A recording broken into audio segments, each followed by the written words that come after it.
തുടർന്ന് കാണാം യേശുക്രിസ്തു നൽകിയ അത്ഭുത രോഗസൗഖ്യം.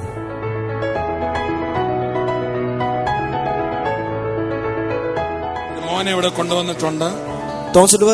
ഈ മോന്റെ ദേഹത്ത് അവിടെയൊക്കെ മുഴകളുണ്ടായിരുന്നു. മോനെ ഞങ്ങൾ ചൊവ്വ ഓർക്കുന്നുണ്ട്. ചില ആഴ്ചകൾക്ക് മുമ്പ് സഭായോഗം കഴിഞ്ഞ് ഓട്ടോറിക്ഷ പിടിച്ച് കുഞ്ഞിനെ ഇവിടെ പ്രാർത്ഥനയ്ക്കായിട്ട് കൊണ്ടുവന്ന് ഞാൻ ഓർക്കുന്നു. നടക്കാൻ മേലാതെ എടുത്തോണ്ട് വന്നൊരു കുഞ്ഞ്. 40 മുഴകളോളം ഈ മോന്റെ ദേഹത്തുണ്ടായിരുന്നു. അവനെ സ്റ്റേജിലോട്ട് കയറ്റി നിർത്തിക്കുക. വേദന സഹിക്കാൻ വയ്യാതെ ഈ മോൻ ഈ അമ്മയോട് പറഞ്ഞു, അമ്മ എന്നെ ഒന്ന് കൊല്ലാവോ എന്ന്. അതുപോലെ ഭാരപ്പെട്ട ഒരു കുഞ്ഞായിരുന്നു. ഇവിടെ വരുമ്പോൾ നടക്കാൻ വയ്യാതെ വളരെ പ്രയാസത്തിലാണ് ഇവിടെ വരുന്നത്. തോമസ് ദേഹത്ത് ഇന്ന് വന്നപ്പോഴും ദേഹത്ത് അവിടെ മുഴകളുണ്ടായിരുന്നു. കാലയിൽ നീരുണ്ടായിരുന്നു, വലിയ നീർ. ആ അമ്മ കൈകൊണ്ട് കാണിച്ച് വലിയ വലിപ്പം നീരുണ്ടായിരുന്നു. ഇന്ന് പ്രാർത്ഥിച്ചപ്പോൾ തങ്കുബ്രദറെ ഈ മോൻ പുറകോട്ട് വീഴുന്ന പോലെ വന്നു. എഴുന്നേറ്റ് വന്നപ്പോൾ മുഴയില്ല.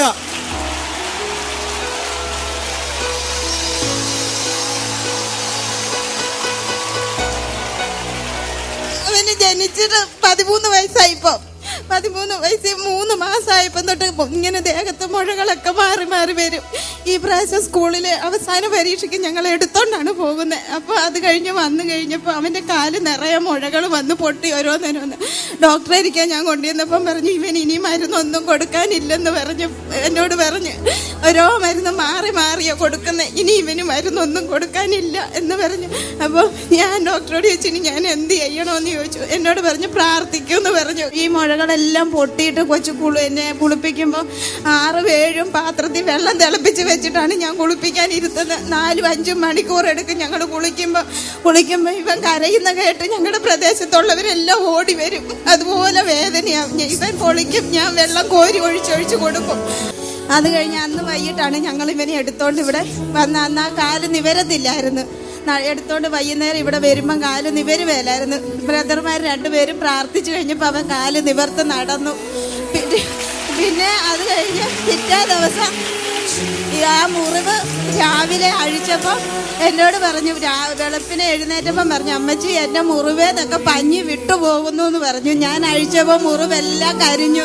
പിന്നെ ഞങ്ങൾ വെള്ളം ഒഴിക്കേണ്ട വന്നിട്ടേ ഇല്ല അത് പൊളിക്കാനായിട്ട്. വെള്ളം ഒഴിക്കാതെ ഒളിച്ചു. ഇവിടെ വരുമ്പോ കാലിങ്ങനെ. ഇന്നെന്താ സംഭവിച്ചത്? ഇന്ന് രാവിലെ വരുമ്പോ ഇതിലും നീരായിരുന്നു കാലിനെല്ലാം. കൈയുടെ ഇവിടെ ഒരു മുഴ പൊങ്ങി നിപ്പുണ്ടായിരുന്നു, ചെവിയുടെ ഇവിടെ ഉണ്ടായിരുന്നു. പ്രാർത്ഥിച്ചോണ്ട് ഇന്നപ്പോ ഞാൻ ഇവനെ പിടിച്ച് ഇങ്ങനെ പ്രാർത്ഥിച്ചിട്ട് ഞാൻ പറഞ്ഞു, എന്റെ പേരപ്പം മരിച്ച് എന്റെ ശവടക്കാണ് ഇന്ന് 2 മണിക്ക്. എന്നാലും എന്റെ മനസ്സിൽ രാവിലെ പറഞ്ഞു, നീ ഇന്ന് ഇവനെയും കൊണ്ട് പോയി സൗഖ്യം പറയണം, അല്ലാതെ കാല് മാറത്തില്ല എന്ന് പറഞ്ഞു. 2 മണിക്ക് ശവടക്കാണ് എനിക്ക്.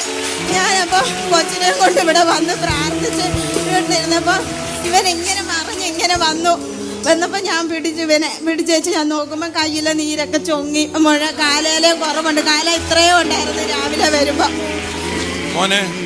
മോനെ പ്രാർത്ഥിച്ചപ്പോ ഇന്ന് എന്താ തോന്നിയേ? ഞാൻ പുറത്തോട്ട് ഇങ്ങനെ വീണ്, അപ്പൊ അമ്മ എന്നെ പിടിക്കും. സ്തോത്രം. ഞങ്ങള് അന്ന് വന്നപ്പോ ഈ അമ്മ ഒരു കാര്യം പറഞ്ഞായിരുന്നു, ഡെന്നി ബ്രദർ പറഞ്ഞല്ലോ, ഈ കുഞ്ഞ് പറയും, അമ്മ എന്നെ ഒന്ന് കൊല്ലാവോ, എനിക്ക് വേദന സഹിക്കാൻ മേല, എന്നെ കൊല്ലാവോ എന്ന് ചോദിച്ചതാ. എന്നാൽ ഇന്ന് കുഞ്ഞിനെ കർത്താവ് അത്ഭുതകരമായി സൗഖ്യമാക്കി. പ്രാർത്ഥിക്കുന്ന മുമ്പേ 1-2